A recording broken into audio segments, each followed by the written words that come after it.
नमस्कार, मैं हूं आपके साथ पूजा कविया गोमा। एपीएन के लोकप्रिय कानूनी प्रोग्राम लीगल हेल्पलाइन में आप सभी का स्वागत है। इसमें हमारे कानूनी विशेषज्ञ रोजमर्रा की जिंदगी की समस्याओं से जुड़े कानूनी मसलों पर आपकी शंकाओं का समाधान करेंगे।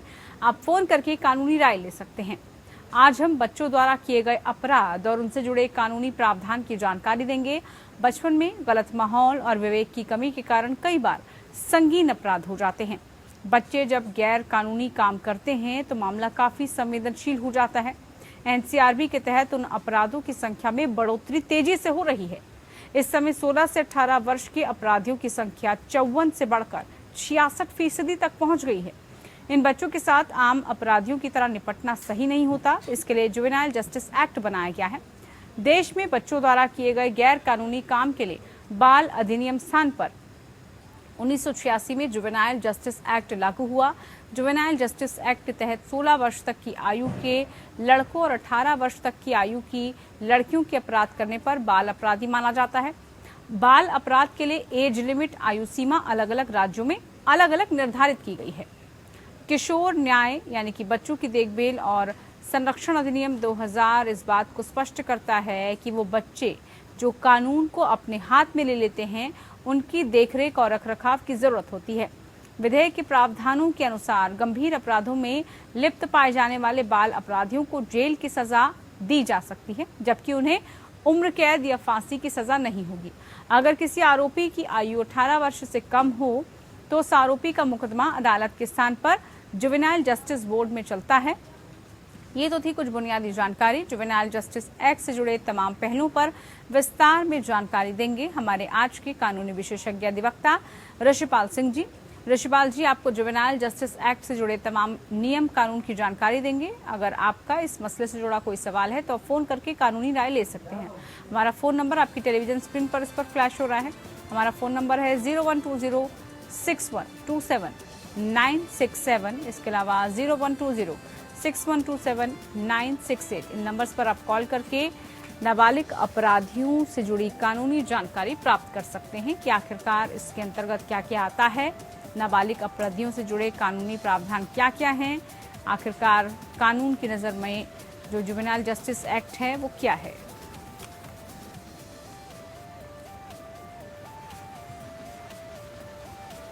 चलिए कार्यक्रम की शुरुआत करते हैं। हमारे साथ अधिवक्ता जुड़ चुके हैं। ऋषिपाल जी बहुत स्वागत है कार्यक्रम में आपका। सबसे पहले आपसे जानना चाहेंगे कानूनी तौर पर जब हम बात करते हैं जुवेनाइल जस्टिस एक्ट की तो नाबालिग को कैसे परिभाषित किया जाता है?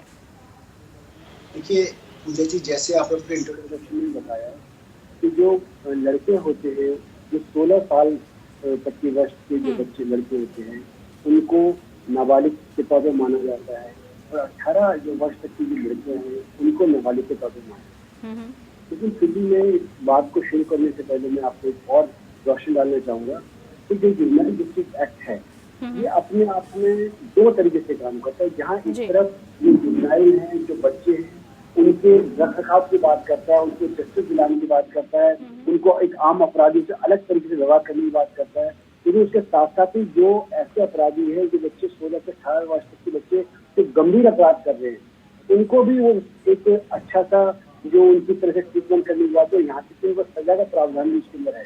तो अपने आप में जो आने वाले समय है, जो इस समय भी अगर हम देखते हैं कोर्टों के अंदर देखते हैं तो बहुत बड़ी संख्या में जो जुवेनाइल हैं, जो 16 से 18 साल तक के बच्चे हैं, 15 से 18 साल तक के बच्चे हैं, वो बहुत बड़ी संख्या में लिप्त होते हैं। और इवन जो बड़े अपराधी होते हैं वो बड़े अपराधी भी हैं इस कानून का फायदा उठाते हुए उन अपराधियों के जो जुवेनाइल है उनका इस्तेमाल करते हैं और उनको अपराध के अंदर लेके आते हैं। तो अपने आप में जुवेनाइल जस्टिस एक्ट जो है वो बहुत सारी बातें कवर करता है और ये देखता है कि किस तरह से दोनों बातों का बैलेंस किया जा सके, किस तरह से अपराधी को सजा भी हो और किस तरह से जो जुवेनाइल है, जो अभी हम उसको चाइल्ड बोलते हैं, उसके साथ भी जो है न्याय।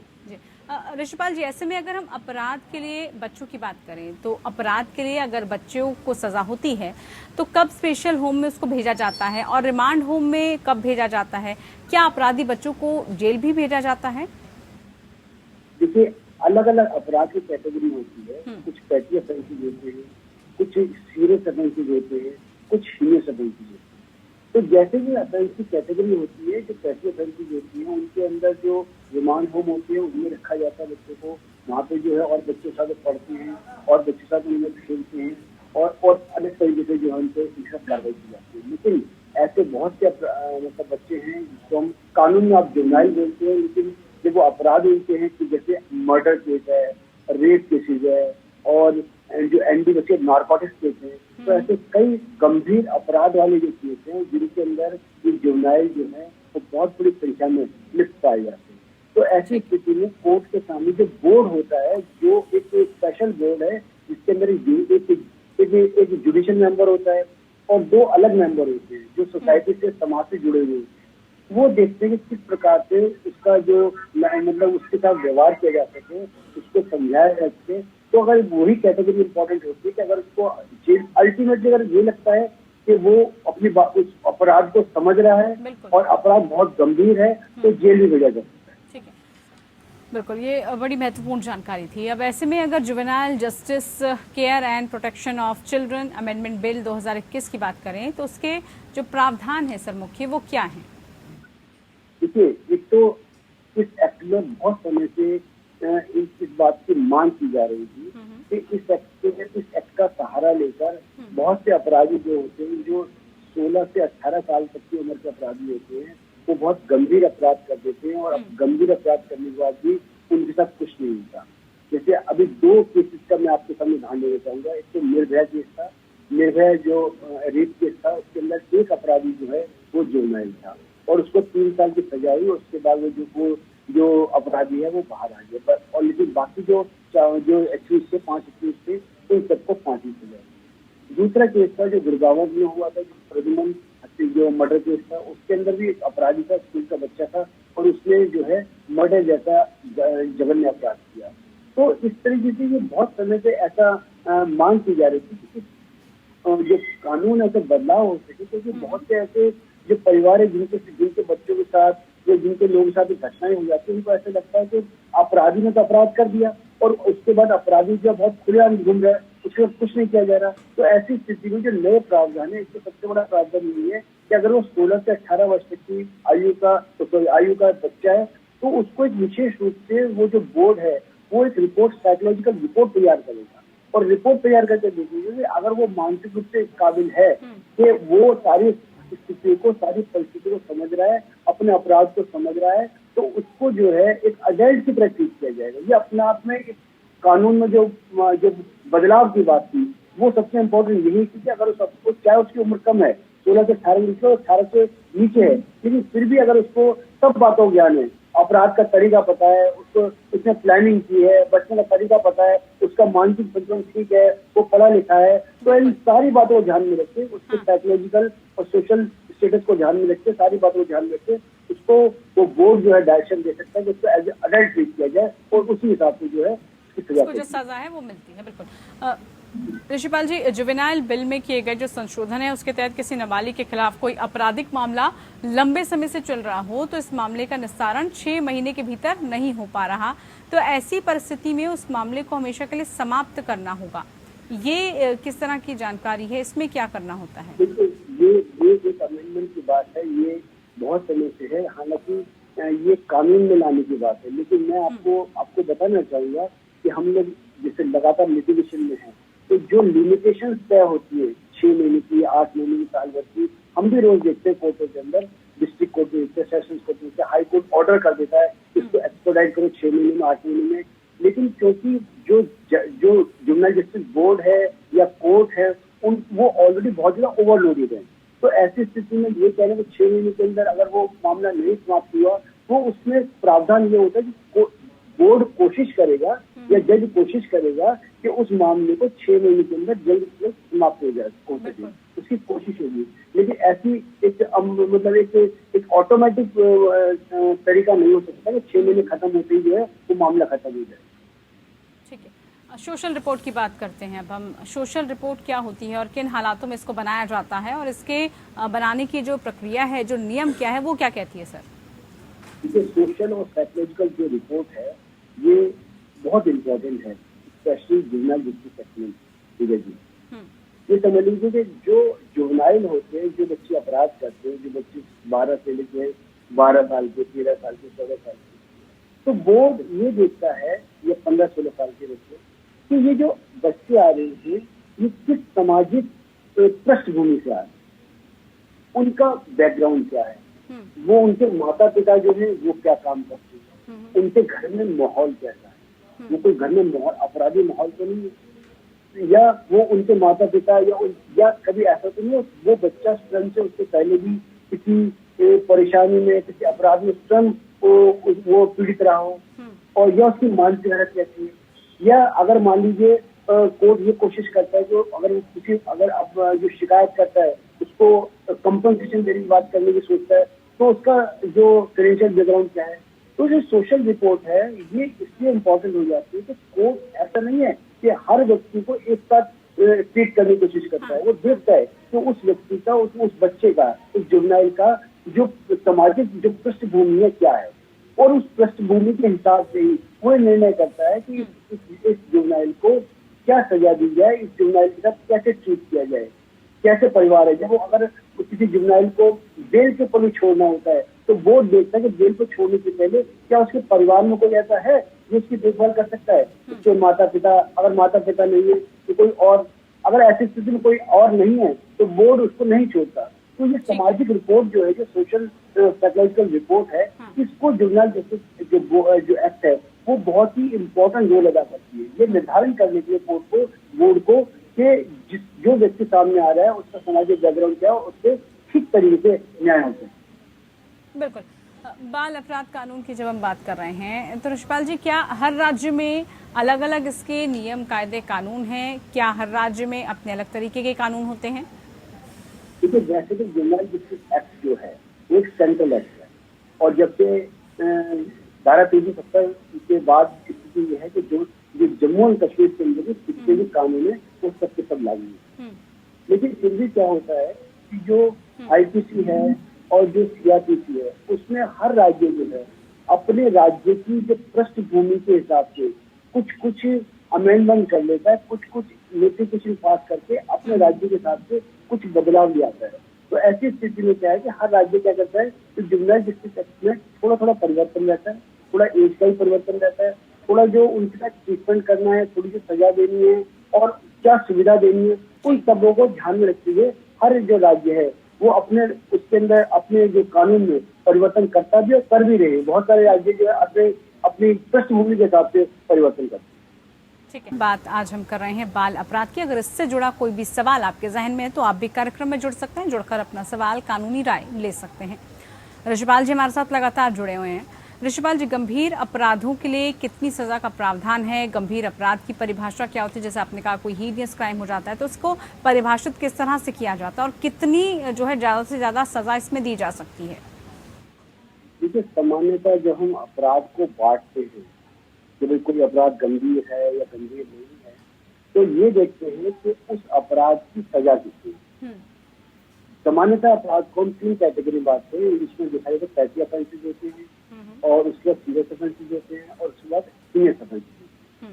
पैटी ऑफेंसेस वो ऑफेंसेस होते हैं जिनके अंदर सजा जो होती है 3 साल तक की, जिसमें सजा 7 साल तक की होती है सीरियस ऑफेंसेस होते हैं, और जिसमें सजा 7 से ज्यादा लाइफ की सजा होती है उसके अंदर जो है हम सीरियस क्राइम सीरियस ऑफेंसेस होते हैं। हालांकि जो जुवेनाइल होते हैं उनको सीरियस जो क्राइम है उसके अंदर भी, जैसे अगर कोई व्यक्ति जुवेनाइल नहीं, अगर वो 19 साल का है, उसके अगर मर्डर किया साबित हो जाता है तो उसको उम्र कैद होगी। लेकिन अगर वो 17 साल का है तो ऐसी स्थिति में जो सजा हो सकती है वो अधिकतम 3 साल की। तो ये प्रावधान है, ये एक क्राइटेरिया है, ये दिखा जाता है कि किस अपराध के अंदर कितनी स्थिति है। तो अगर पैटी ऑफेंसेस होते हैं जिसे आप पहले बात कर रहे थे, तो बहुत हद तक जो पैटी ऑफेंसेस होती है उसके अंदर कोर्ट क्या है एडमोनिश कर देता है, उसको डांट के छोड़ देता है, समझा के छोड़ देता है, और सीरियस ऑफेंसेस के अंदर भी जो छोटे मोटे फाइन लगा के छोड़ देता है। लेकिन जो गंभीर अपराध होते हैं, जो सीरियस क्राइम होते हैं, उसके अंदर भी सजा कोर्ट जो है कम से कम 3 साल सजा करता है। ठीक है, अब ये तो रही परिभाषा अपराध की। अब कानून में अपराधी बच्चों के पुनर्वास की क्या व्यवस्था है? किस तरह से उनके पुनर्वास के बारे में सोचा जाता है? देखिए पूजा जी, जुवेनाइल जस्टिस एक्ट जो है, जैसे कि शब्द जस्टिस जुड़ा हुआ, उसका पर्पज ये है कि जो जुवेनाइल है उसके साथ न्याय हो सके। अब क्योंकि जुवेनाइल एक ऐसा अपराधी होता है जो अपनी उम्र के हिसाब से वो हाँ। काबिल नहीं होता कि वो ये पता लगा सके कि जो अपराध कर रहा है उसकी अपराध की सारी जिम्मेदारी उसके पास है या नहीं है, वो कुछ समझ पा रहा है, नहीं समझ पा रहा है। इसी बात से मैं आपको इम्पोर्टेंट फैक्ट पे जाना चाहूंगा कि अधिकांश जुवेनाइल जस्टिस में जो अपराधी होते हैं, जिनके पुनर्वास की हम बात कर रहे हैं, वो अधिकांश ऐसे अपराधी होते हैं जो कि निम्न स्तर से आते हैं, जो गरीब परिवारों से आते हैं। और ऐसा बहुत से बार ये भी देखा जाता है कि जो निम्न परिवारों से आते हैं वो जुवेनाइल होते हैं, या और बहुत बार उनको एज अडल्ट ट्रीट कर दिया जाता है क्योंकि उनके पास कोई कागजात नहीं होते ये साबित करने के लिए, या उनको पता ही नहीं होता कि वो जुवेनाइल है और उनको कोर्ट को, जज को ये बताना है कि वो जुवेनाइल है। कई बार जो पुलिस ऑफिसर होते हैं वो उसकी उम्र 19 साल लिख देते हैं, तो वो एज क्योंकि उसके बॉडी स्ट्रक्चर जो है, मान लीजिए वो काफी बड़ा है, तो उसे देखने में अगर वो बड़ा लग रहा है तो उसकी उम्र 19 साल लिख दी, तो वो सेशन कोर्ट में जाता है या नॉर्मल कोर्ट के अंदर जाता है और वहाँ काफी साल तक केस चलता रहता है। लेकिन एक बहुत इंपॉर्टेंट बात है जुवेनाइल जस्टिस एक्ट के अंदर, उसके पुनर्वास से संबंधित भी है कि कोई भी व्यक्ति, कोई भी अपराधी किसी भी स्टेज पर, चाहे वो मजिस्ट्रेट की कोर्ट में, जो बोर्ड के सामने हो, चाहे सेशंस कोर्ट में हो, चाहे हाई कोर्ट में, और इवन सुप्रीम कोर्ट में हो, तो किसी भी स्टेज के ऊपर वो इस बात की प्ली ले सकता है कि जिस समय अपराध किया गया था वो जुवेनाइल था और उसकी उम्र जो है वो कम थी, और उस समय जो है उसको जानकारी नहीं थी या उसके पास ऐसे संसाधन नहीं थे कि वो कोर्ट को बता पाता कि उसकी उम्र जो है वो जुवेनाइल है। तो ऐसी स्थिति में कहीं पर भी अगर प्ली लेता है तो कोर्ट एक इंक्वायरी कराता है। इंक्वायरी करने के बाद अगर साबित होता है कि वो जुवेनाइल है तो कोर्ट उस प्रकार से जो उसको डील करता है और फिर ये देखता है कि इसको एक बहुत सालों से, बहुत समय से इस बोर्ड के सामने आ रहा है और उसको अच्छी तरह से ट्रीटमेंट नहीं दिया जा रहा, उसकी पढ़ाई ठीक नहीं हो रही, समाज में उसकी क्या स्थिति है, उसके फादर की क्या स्थिति है। तो इन सारी बातों को ध्यान में रखते बोर्ड ये कोशिश करता है कि एक उसको काउंसलिंग हो सके, उसको समझा सके, जो काउंसलर होते हैं जुवेनाइल जस्टिस बोर्ड के, कि जिससे कि दोबारा बच्चा जो दोबारा से सोसाइटी में वापस आ सके।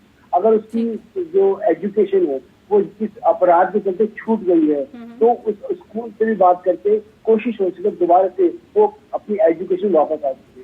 तो ये बहुत सारे ऐसे प्रावधान होते हैं जिसमें कोशिश करते हैं कि जुवेनाइल जस्टिस बोर्ड जो है तो बच्चों को दोबारा से वो समाज के अंदर वो वापस लाया जाए। गंभीर अपराधों की बात जब हम कर रहे हैं ऋषिपाल जी, तो गंभीर अपराध की सुनवाई किस अदालत में होती है और सुनवाई की जो कानूनी प्रक्रिया है वो क्या रहती है?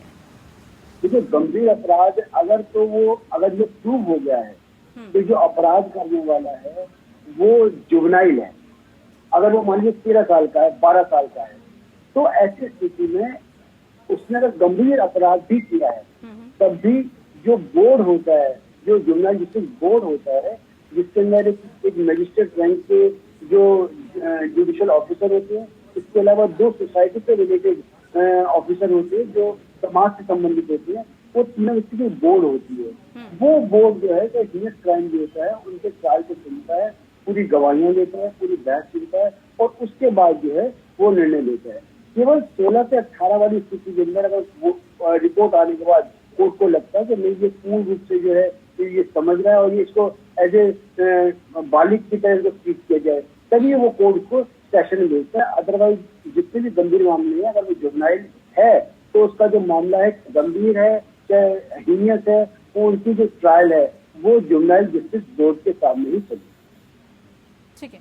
अब जब कोई बच्चा अपराध करता है तब पुलिस कैसे कार्रवाई करती है? क्या उसे हवालात में भी रखती है और किस कोर्ट में उसकी सुनवाई होती है? क्या उसके नाम को भी गुप्त रखना होता है, नाम उजागर नहीं होता? जी, हर थाने के अंदर एक जुवेनाइल जस्टिस ऑफिसर होता है, जिसका काम ही ये होता है कि जब अगर कोई बच्चा अपराध में लिप्त पाया जाता है तो वो उस बच्चे को वो व्यक्ति जो है वो उसके साथ ट्रीट करता है। अगर उसको गिरफ्तार भी किया जाता है तो उसको आम अपराधी के साथ नहीं रखा जाता है, उसको अलग से रूम में रखा जाता है।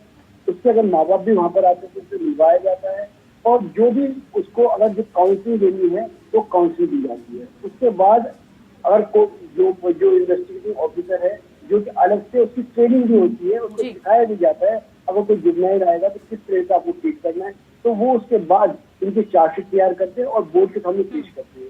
चार्जशीट के बीच में भी बोर्ड में कई बार बुला सकता है और उस बच्चे की जो मानसिक हालत है, उसके एजुकेशन स्टैंडर्ड है और बाकी चीजों के लिए उसको बुला सकता है और वो उसके बारे में जिस भी तरीके से उसका विकास हो सके वो कोशिश करते हैं। ठीक है। बिल्कुल ऋषिपाल जी, आपने तमाम जानकारी दी है आज जुवेनाइल जस्टिस एक्ट को लेकर और बच्चों को किस तरह की सजा उसमें मिलती है। पूरी कानूनी प्रक्रिया आपने बड़े बेहतर ढंग से समझाई। बहुत शुक्रिया इसका आपके लिए, आप जुड़े हमारे साथ। तो लीगल हेल्पलाइन में आज के लिए इतना ही। मुझे दीजिए इजाजत। नमस्कार।